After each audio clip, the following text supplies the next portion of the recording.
O que é capital intelectual? Assunto muito importante, muito relevante, interessante. E eu estou fazendo esse vídeo por sugestão do Breno, que acompanha aqui o canal. Obrigado, Breno. Capital intelectual, assunto mais velho do que andar para frente. Mas ele pegou moda de umas 2, 3 décadas para cá.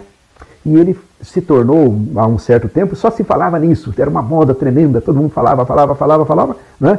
E depois o povo hoje fala menos, mas isso não quer dizer que a coisa seja menos importante. Pelo contrário, de lá para cá, a moda passou, mas o capital intelectual passou a ser muito, muito, muito mais importante. Então vamos aqui dizer o que é capital intelectual, segundo a definição do Thomas Stuart, que escreveu um livro que tem exatamente esse nome, Capital Intelectual, e que foi um pioneiro na divulgação deste assunto. É um assunto que dos últimos 3 décadas aí, ele vem chamando a atenção das empresas, dos executivos, do pessoal da área acadêmica, se vem trabalhando muito nisso.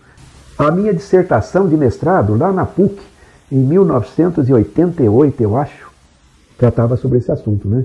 Produção de inteligência na empresa. Muito bem, capital intelectual. Então vamos lá, na definição do Stuart. Capital intelectual constitui a matéria intelectual. Quer dizer, conhecimento, informação, propriedade intelectual, experiência, tá certo? Que pode ser utilizada para gerar riqueza.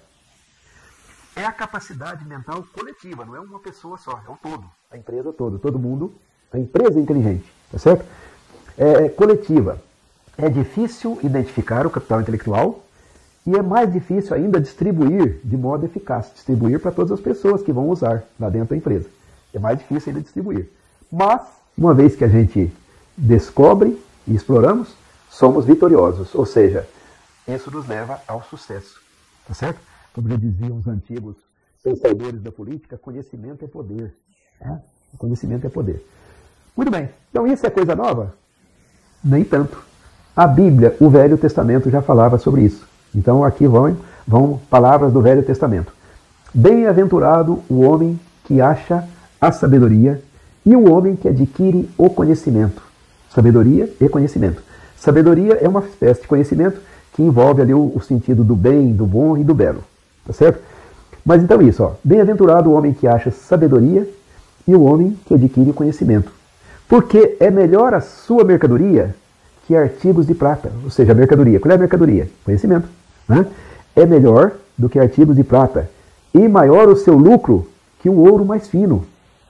Mais preciosa é do que os rubis, a mercadoria, né? E tudo o mais que possas desejar não pode se comparar a elas. Então, é desde muito tempo que percebeu que o conhecimento é um grande valor. O conhecimento e a sabedoria valem mais do que tudo. E para as empresas, como eu disse, nas últimas 3 décadas, se foi percebendo isso mais e mais e mais e mais, tá certo? O uso do conhecimento para a solução de problemas e o uso do conhecimento para adquirir vantagem competitiva, poder, né? Dentro do contexto de mercado, tá certo? Fundamental. Então vamos ver isso no contexto da empresa. As empresas procuram criar um processo de gestão do conhecimento. Esse processo de gestão do conhecimento, ele trata de produzir, ou seja, fazer com que as pessoas possam produzir internamente conhecimento. Vou dar aqui um exemplo. Muitos anos atrás eu vi um exemplo extraordinário. Uma grande construtora, se eu não estou enganado, era a Odebrecht. Se eu não estou enganado. Se eu estou enganado, eu peço a outra construtora que me perdoe. Acho que era a Odebrecht. Porque a Odebrecht tinha um quadro extraordinário e lidava muito bem com essa história de conhecimento, já há muitos anos atrás, quando o termo nem era este. Então, lá dentro da empresa, um engenheiro, daquelas pessoas que estão efetivamente preocupadas em produzir mais, ele descobriu um jeito de comprar areia e pagar por areia, e não comprar areia e pagar por água. Então ele inventou uma maneira de pesar os caminhões de areia que fazia o desconto da água, tá certo? Então, isso é uma coisa que traz uma tremenda de uma economia para a empresa, né? Uma construtora que comprava muita areia, tá certo? Aí que tá. Então, produziu um conhecimento internamente. Por isso que eu acho que as mentes pesquisadoras são muito relevantes. Eu achei péssima essa história do Ministério da Educação parar de exigir que os cursos de pós-graduação tivessem que obrigatoriamente fazer uma dissertação final. Eu acho que isso é necessário. Isso torna pessoas mais capazes de desenvolver a mente de pesquisa. Muito bem. Então, a empresa produzir conhecimento internamente. O segundo ponto, é a empresa captar conhecimento do mercado. através das informações, ela cercar as fontes de informação, os veículos de informação, as redes sociais, os sites, a TV, o rádio, o jornal, as revistas, etc., né? Os jornais especializados, as revistas especializadas, as pessoas que falam sobre esse assunto, a comunidade inteligente que fala sobre aquele assunto lá da empresa. Se for o assunto produzir material de construção, então são os arquitetos, são os engenheiros, enfim, tá certo? Então, captar o conhecimento que vem de fora. Para isso, a empresa precisa ter um sisteminha lá dentro de pessoas que ficam captando informação, né, trabalhando com a informação adequadamente. Então, captar. Como nós já falamos, produzir, captar. Agora vamos falar processar, quer dizer, selecionar as coisas que são importantes, ampliar aquelas coisas que são importantes, catalogar aquele conhecimento que é importante, né, para, na sequência, armazenar este conhecimento. Tá certo? Armazena o conhecimento adequadamente. Para quê? Para uso, né? Está lá, você vai lá, aciona e usa. E aí, a última etapa, né? Ou a penúltima etapa, que é distribuir para as pessoas certas. Não adianta nada alguém produzir o conhecimento se esse conhecimento não é distribuído, né? Então, naquela construtora, por exemplo, que aquele engenheiro criativo bolou uma maneira de comprar areia adequada, né? Uma econômica, essa empresa tinha um boletim interno gerencial, que ela distribuía o conhecimento para todos os gerentes. Aquilo que um teve uma boa ideia passava para todo mundo, tá certo? Então, distribuir para as pessoas certas, né? E aí, distribuindo para as pessoas certas, ao longo do tempo, vai se criando o quê? Um capital intelectual, né? É um conhecimento útil para a produtividade, um conhecimento útil para a inovação, ideias inovadoras. Então, o resultado disso é o capital intelectual. Então, o último passo é usar. Usar efetivamente. Estimular as pessoas para que elas usem efetivamente o capital intelectual que a empresa produziu. Não vou nem argumentar muito sobre a importância disso. Eu vou só dizer o seguinte.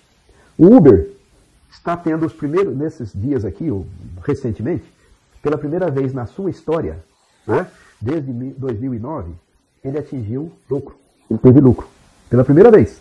Nunca teve lucro. Tá certo? Isso, a Uber, né? O Uber, a empresa Uber. Pois bem, mesmo sem ter lucro, e mesmo sem ter nenhum ativo físico, ela vale o dobro da Petrobras. Certo? Então, é a ideia e a aplicação dessa ideia. O ter a ideia e o ter capacidade, ferramentas, jeito de aplicar a ideia certa na hora certa, né? Vai fazer toda a diferença.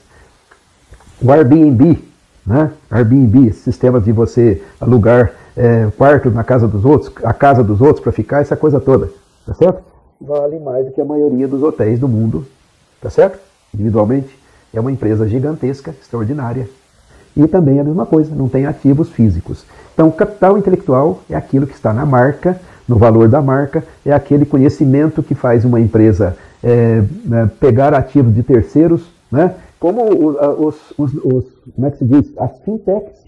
As fintechs são uma ideia, né? Ela pega o dinheiro das pessoas, aplica, faz, acontece, etc., processa de uma maneira super diferente daquilo que já era tradicional, tem resultados extraordinários e assim por diante.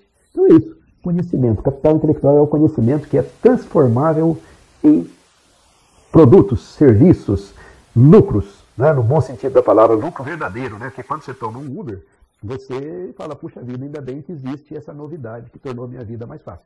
Então é isso. Capital intelectual. Vamos em frente então.